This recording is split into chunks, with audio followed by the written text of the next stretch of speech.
morning, Honorable. Morning, Ken. So, why is 15th of June every year a significant day in Kapelebyong district and Teso region? 15th of June every year is remembered by the people of Teso from 2003. Why? That is the day when LRA invaded Teso and entered Teso through a little in Obalanga. That Teso, after the UPAO and the cattle rationing, that ended about 92, had completely gotten pacified to the extent that all villages, people were going about their work very normally. And so even the presence of the security was just the police, a few police in different police posts and stations. So there was no heightened security vigilance in Teso. And I think LRA studied this and took advantage of that and entered Obalanga on the 15th and took the people by surprise. But it was not a surprise, Honorable, because they had already sent a letter which I saw warning the residents that in case they don't support their intentions, they would be killed. I thought by that time government should have taken it serious and protected the people. It is true that at the peak of the LRA operations in northern Uganda, they used to drop leaflets in different places. But nobody in his right mind would imagine that they would ever enter Teso, because it's a distance away. And the also assumption we had was that even if they tried, they will have to go through the entire Lango part, that's Otuke now, the present Otuke County. Little did we know that that place was characterized by a lot of underdevelopment. It's thickets, it's bushes. And so they took advantage of it. So when even those leaflets were received, we just thought it is this ordinary propaganda that they used to even do in Western Nile and those parts of northern Uganda.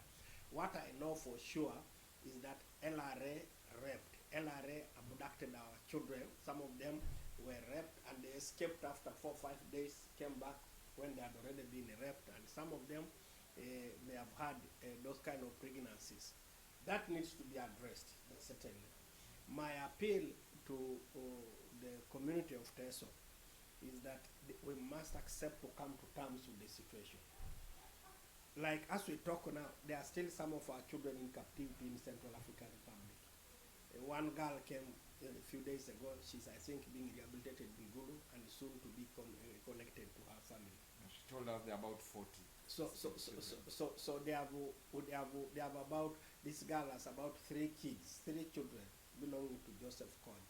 She was abducted when she was only, I think, about 12 years or 13. So she's a victim of defilement. She's a victim of all sorts of heinous things that must have happened to her. So I think, to me, I have always suggested to our people, those children produced under rape, those children are innocent. We must accept them as part of our history. We must accept them as our own children.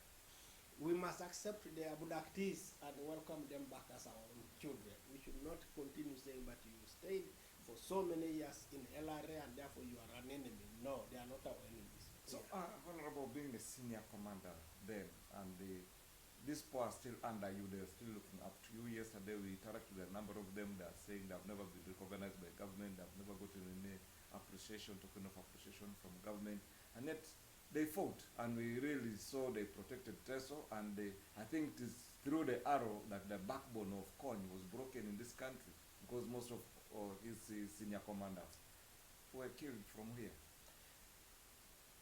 Though one thing is very clear. Actually, the president, I remember in one of the cabinet meetings, directed that arrow be recognized now, those who are at home, as veterans, and that's a big plus. We had about 9,000 of them by the time we demobilized in 2005.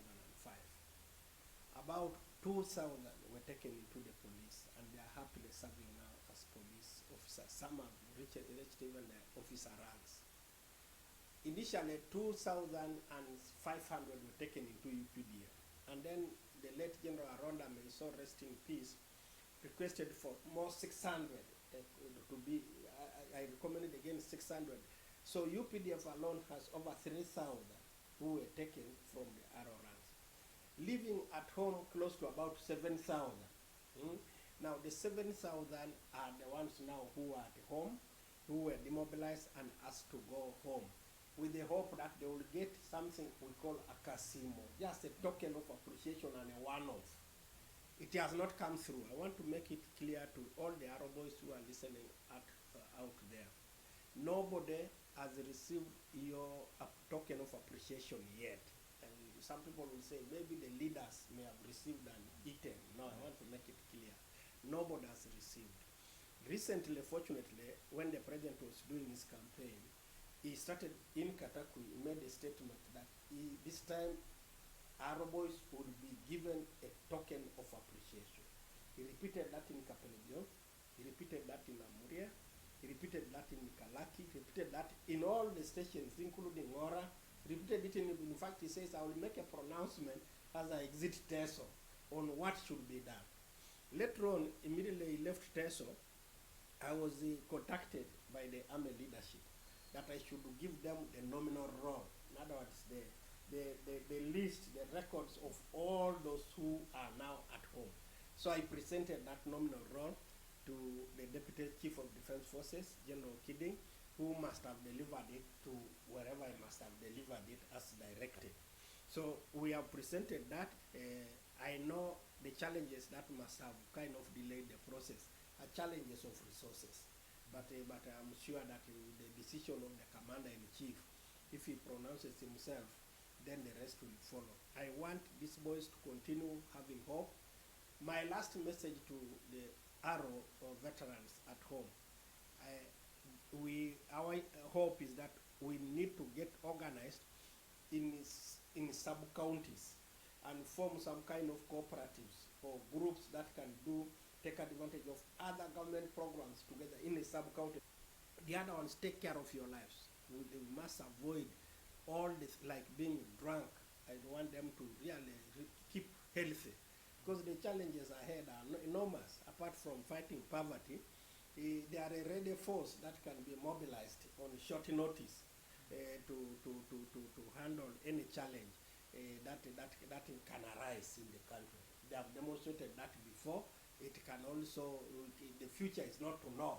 So it's very, very important. So Colonel was wind up, there is also this team of the children who were abducted. They were about 11, 15 years, recruited into Kony's forces, and we interacted with about 3 or 4 of them. They stayed under captivity for a period of over 12 years, others 18 years with the Kony. Which category are you going to put them, and what's the plan for this? They say they can't fall under the Arrow, but they're also fighters. They say we're very good fighters, but we can't fall under Arrow. So where shall we be put? And it's a big force. I think that's a sensitive group. Sensitive in the sense that, first of all, there is stigma against them. And that's what I first want to discourage my people from stigmatizing them, from treating them like enemies. They are not. They are victims. They were taken into this situation, not in, at a 12, we ought to have protected them. So we owe them as adults. These people also must be helped to do this psychosocial support, so that they can, this feeling of, sometimes the emotions that characterize the way they respond to things must be kind of tamed.